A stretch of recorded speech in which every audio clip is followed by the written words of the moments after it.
Good morning, everybody. Happy Monday. We have an amazing show for everybody today. Extra amazing because we're back. Yes. We're finally back, Krystal. Indeed we do. Yeah. Nice to be back in the chair. We did miss you guys, although it's a little bit nice to have a week off. Yeah, it was Reset, nice. refresh, If I say anything dumb, blame it on jet lag. I'm still blaming long COVID for any brain fog that I have from here on out.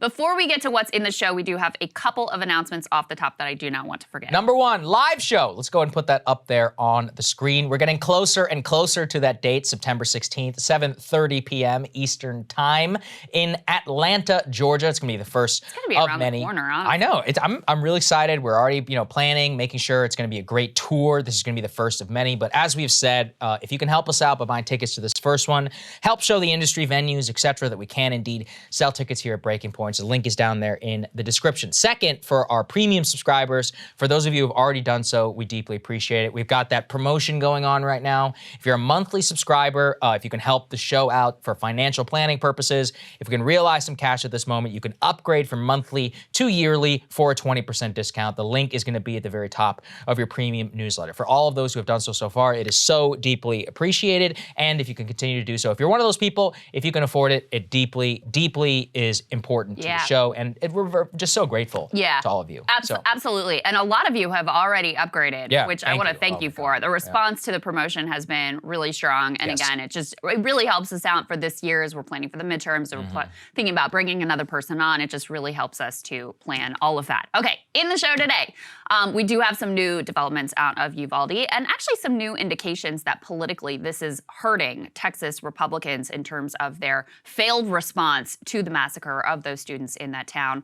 We also have a sort of deal between Russia and Ukraine on shipping out grain through the Black Sea, but then Russia immediately started shelling the port city that the grain is supposed to go out of. So we've got all of those updates for you.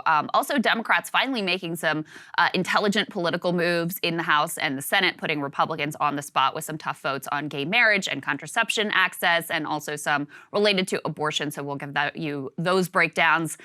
New numbers about exactly who is to blame for the chaos at American airports. And by the way, it is exactly what you think. It is the airline's fault. In spite of all of their attempts to blame shift, it is their fault. And of course, Pete Buttigieg in charge of the Department of Transportation doing nothing and also sort of really gaslighting the public about exactly how on top of the issue he has been.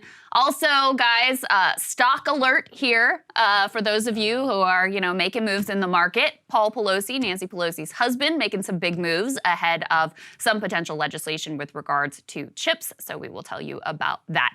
But Saagar, we did want to start with the very latest out of the investigation in Uvalde. Yeah, we got to stay on top of this story. And when we were looking over the things of the last week, yes, I know Biden has COVID. He seems fine, wish him the best. But this is always going to be one that we want to try and stick to as much as possible because the reports out of it, everyone seems to be more unbelievable than the next. And we finally have some even more horrific details. Put this up there on the screen. Now, the latest report out of the state of Texas is an 80-page report. It's basically been obtained by multiple media outlets. This was read by authorities, the Texas State Senate, and others. Tells us that nearly 400 law enforcement officials were outside and had rushed to the mass shooting before they had actually gone in, breached the door.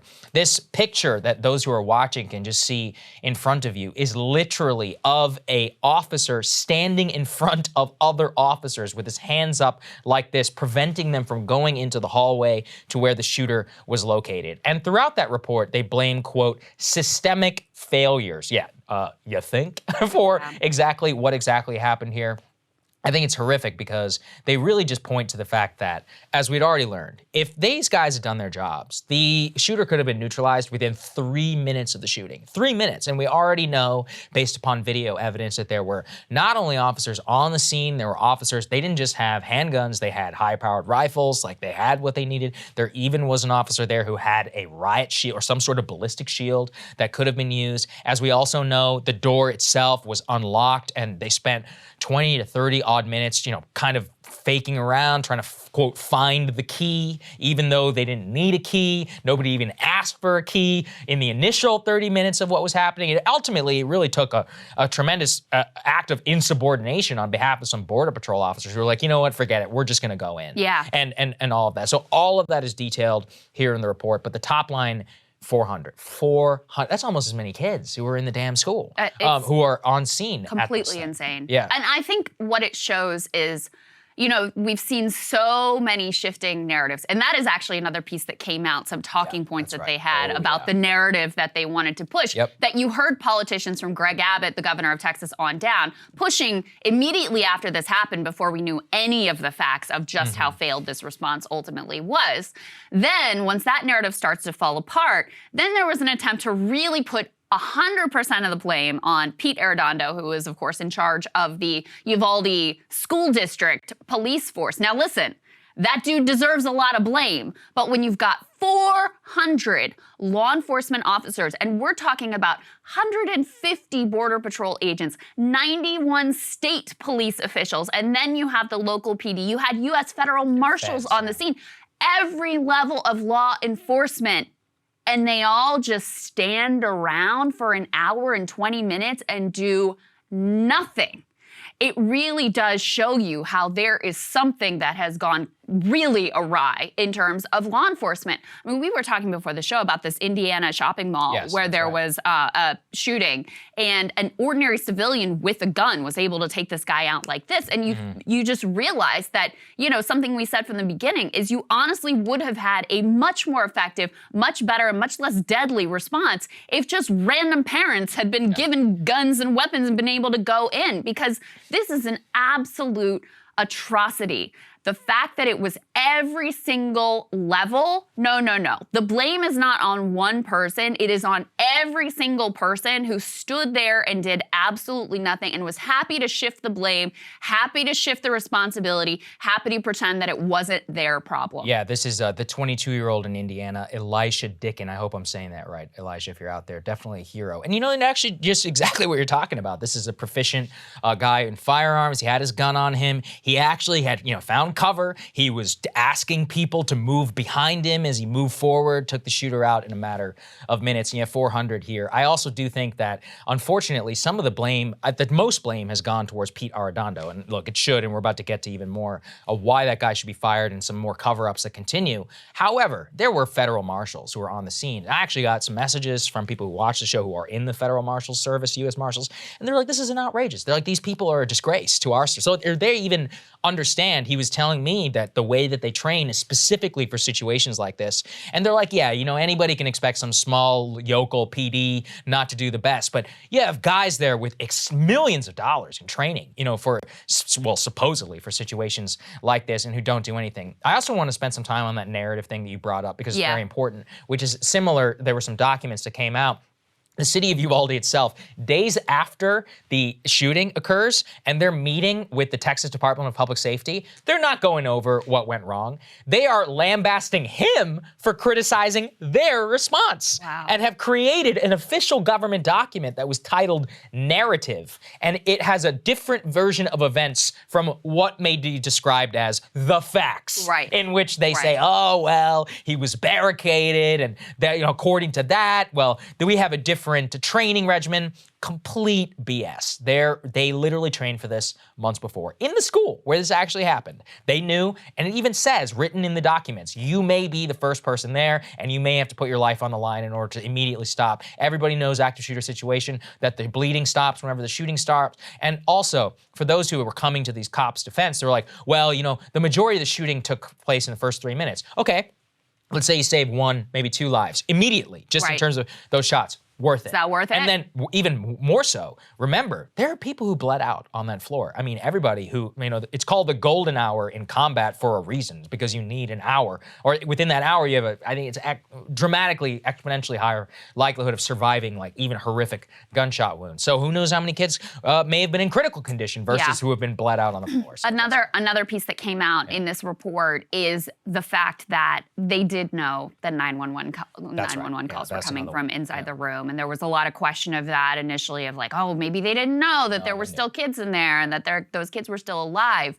no, this has now been revealed. They knew that there were kids in there that were calling 911, begging for help as they, sort of like bumbled around and pretended like they were finding a key. When you had the door wasn't even locked, number one. They didn't even try the knob. That's number one. Number two, even if the door was locked, they had everything they needed within 3 minutes to forcefully breach that door, even if it was locked. So it's just mind-boggling. It really is not mind-boggling to watch 400 law enforcement officials from every single level, all in their gear, all G.I. Joe'd up, standing around and hoping that someone else is going to deal with the issue. And we also have the video that we've seen, that we had been heard described to us. Go ahead and put this up there on the screen. You have Officer Ruben Ruiz here. He is actually a Uvalde PD officer. You can see him, for those who are watching, he's coming forward with his gun in his hand and he's saying, she's been shot, she's been shot. You can see officers there actually putting their hands around him, kind of pushing him back. Look, there's been some judgment of the guy, like he didn't fight hard enough.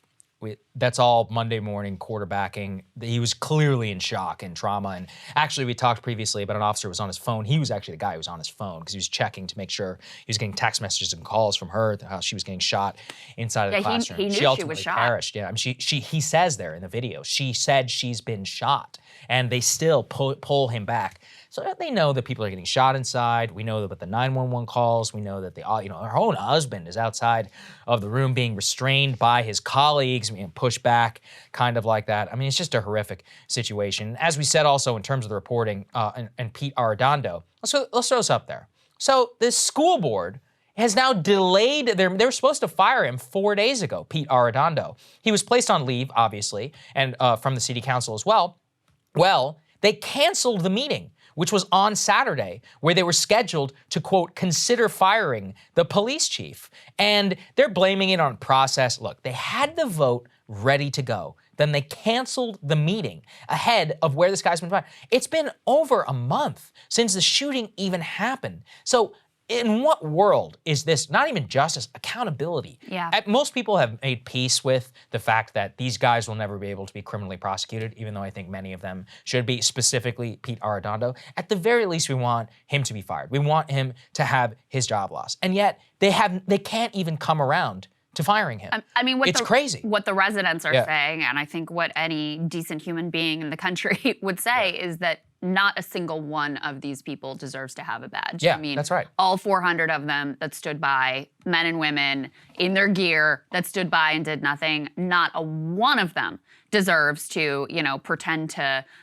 protect and serve. So the fact that even this one dude who, really was supposedly in charge and was the one who came up with this idea of, it's a barricaded subject, so we need to just do nothing for an hour and 20 minutes, and who even when they went in was still reluctant, was like, I guess you guys can go in, but seemed to not really think it was the right thing to do.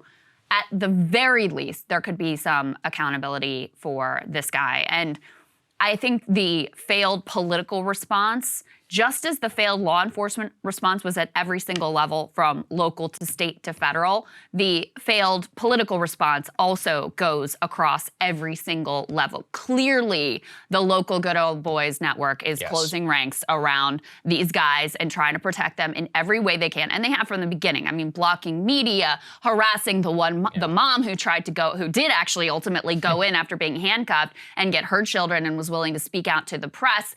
But then you also see from the governor on down, everybody sort of trying to close ranks, trying to block any sort of public release of information, and zero pressure for accountability at any level of government. Cable news is ripping us apart, dividing the country, making it impossible to function as a society, and making it impossible to know just what is true and what is false. But the good news is they are failing and they know it.